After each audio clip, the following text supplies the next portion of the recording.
Hey everyone, thanks for stopping by. I have a 12 by 12 process video today using some new products, the new Maggie Holmes Chasing Dreams, as well as these new Distress Oxide ink pads, which I am in love with. I have four colors, and I typically use these colors even in my regular Distress inks and products because they do coordinate really well with a lot of the colors that trend in a lot of the collections now. So they are Worn Lipstick, Cracked Pistachio, Fossilized Amber, and Broken China. So you can see I'm just doing the, sorry, I'm writing down a pizza order at that moment, so that has nothing to do with this. Oh, my husband was taking orders. Gotta love it, right?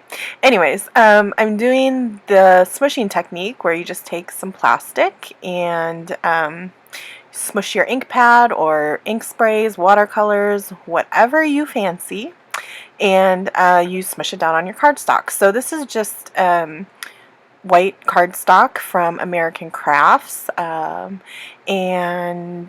I didn't put any gesso or anything down on it. I'm just going for it.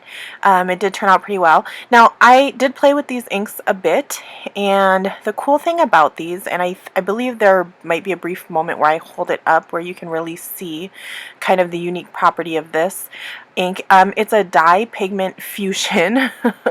I've watched lots of CHA videos.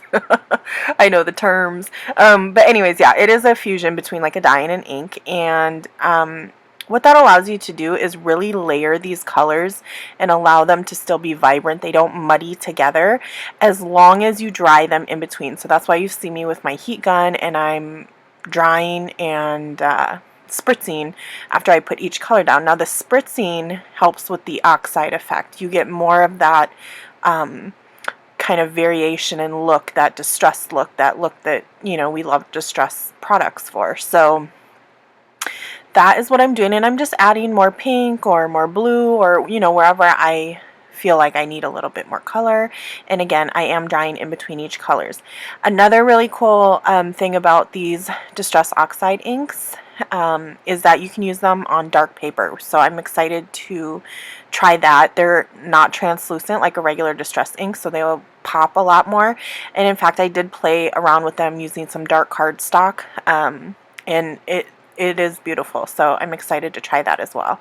But for now, Tim Holtz should really hire me, right?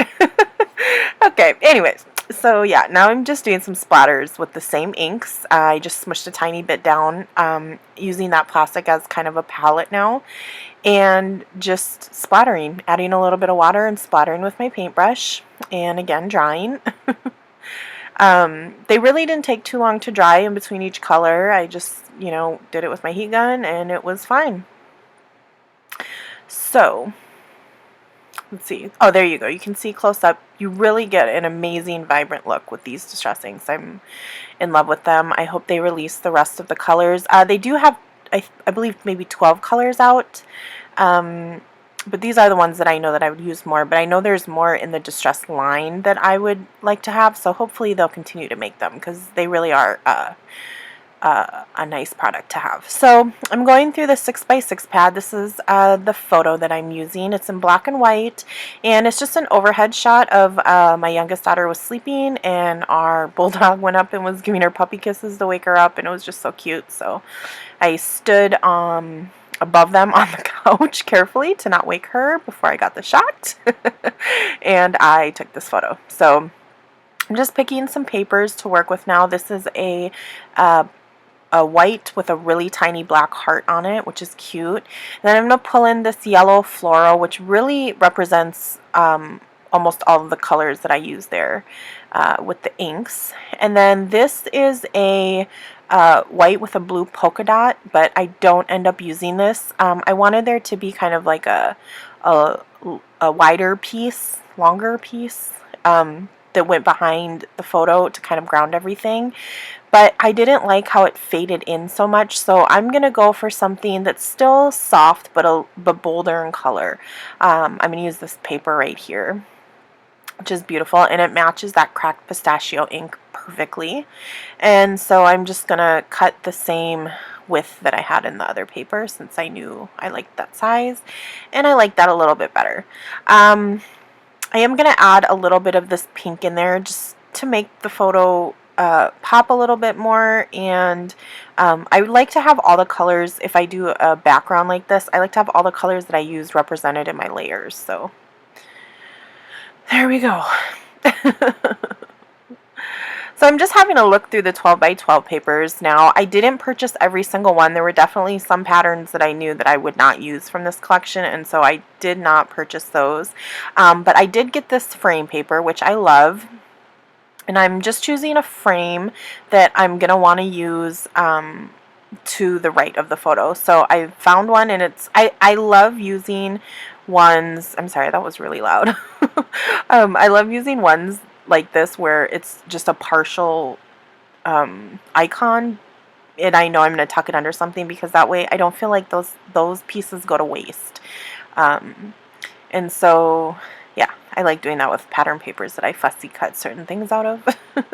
If you've watched me before, you've seen I've done it with butterflies and hearts and things like that. It's just a good way to use up those type of pieces. So I'm going through the ephemera pack right now, and I just want to say, this is a beautiful ephemera pack. I do love Maggie Holmes. I'm a huge fan. You know, people that know me know I really do. I love Maggie Holmes. I never miss a collection. But I miss the old ephemera packs as well. I mean, these are beautiful, but I miss the old ones. These pieces, I mean, they're great. They're beautiful, but they're big. I miss the really tiny pieces used to come. I miss when you used to get a Maggie Holmes ephemera pack and it had 3,246 pieces in it.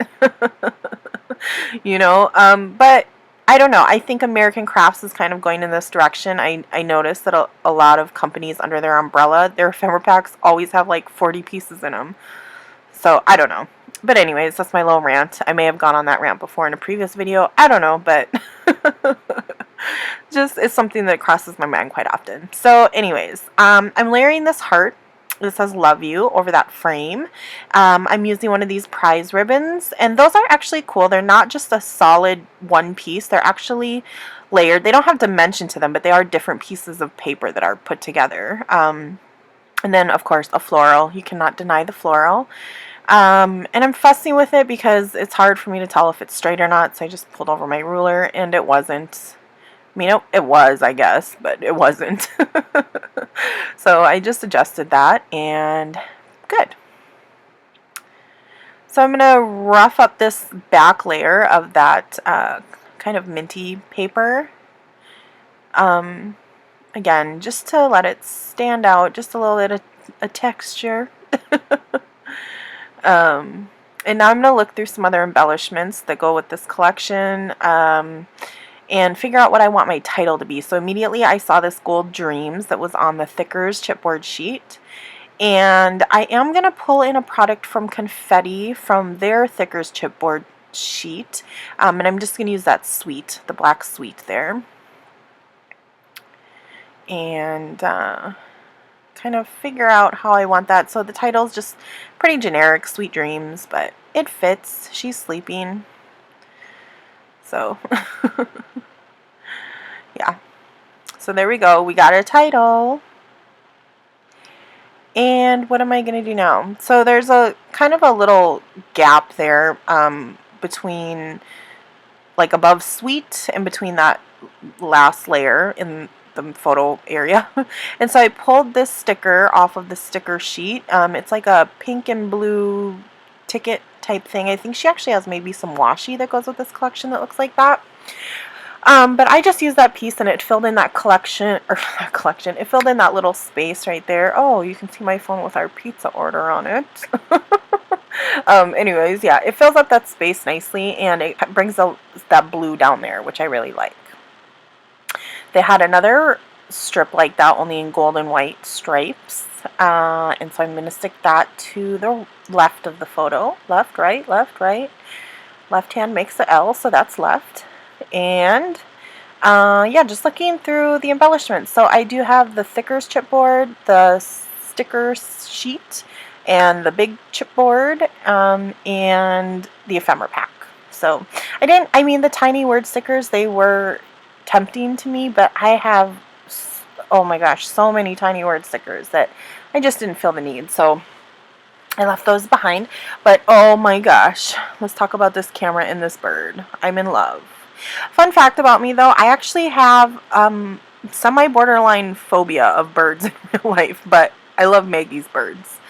For one, I don't feel threatened by them because they are made of paper.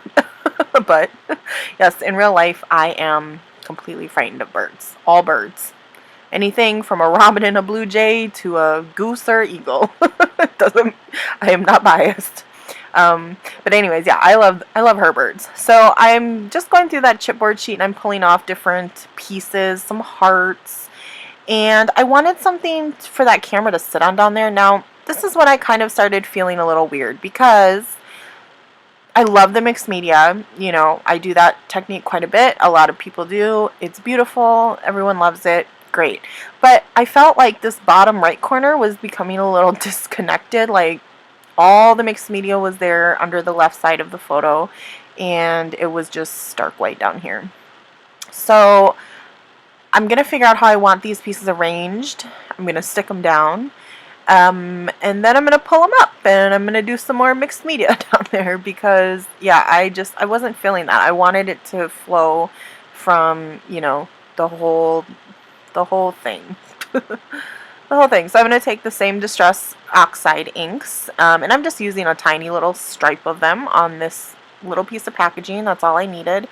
And I'm going to add some water, and I'm going to cut off another piece of packaging so that I can do a little bit of that same smooshing technique. And I'm just going to repeat exactly what I did in the beginning of the video, but I am going to, instead of drying it with my heat gun, excuse me, I'm going to just blot it up like that, and so it makes it a bit softer, which is fine. Still the same colors are represented down there. It still connects everything together. But yeah, it did come out a lot lighter blotting it up with a paper towel like that, but I was just impatient. And I think, you know, looking at it now, it actually worked out a little bit better because it kind of is bold under the photo and it's a little lighter under the title, so I don't know how many times I'm going to keep saying that, but so yeah. So there you go. I have the mixed media. I did the little bit of splatters, and bam, it's done. Wipe it all up, put everything back, and I do love that a lot better. And I decided to also pop this Dreams up while I was reconstructing everything. So I just grabbed some little pop dots that I have, and I'm gonna pop that on up and pull off all of these tiny little release papers.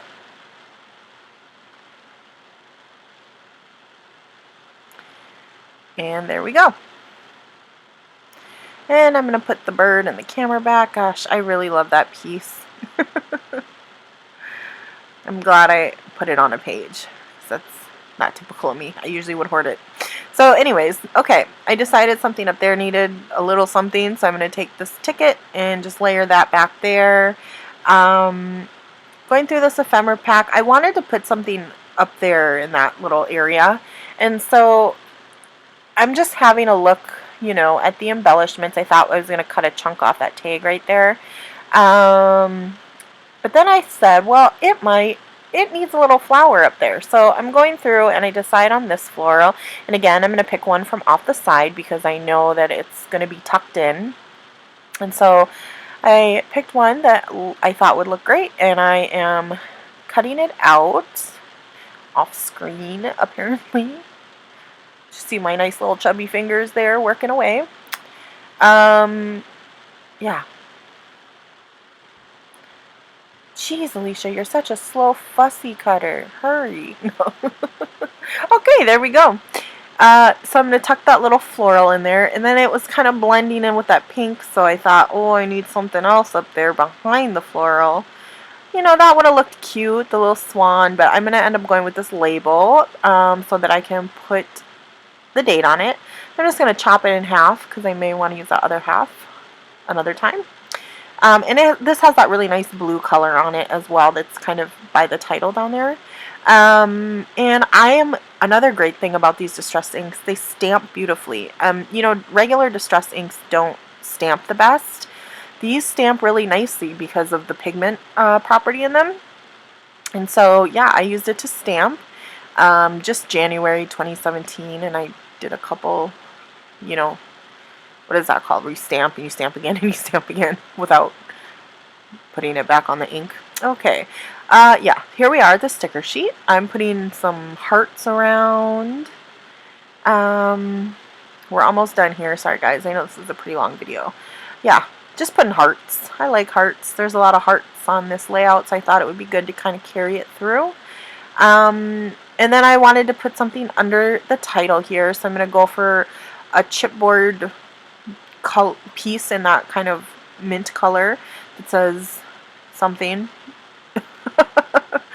And yeah, so now to the little word stickers that I was talking about. I have so many of these. Are from Gather. I didn't find anything on there I want. These are from Tim Holtz. These are like a white with a gold and a really nice font. So I'm going to use 3 of these, 2 at the top and 1 at the bottom. And these come in one package. You get white with gold, white with silver, black with gold, and black with silver. So it's pretty nice. And there we are. You can see I did some journaling at the bottom to finish it up. And that's it. Hope you liked it. Thanks. Bye.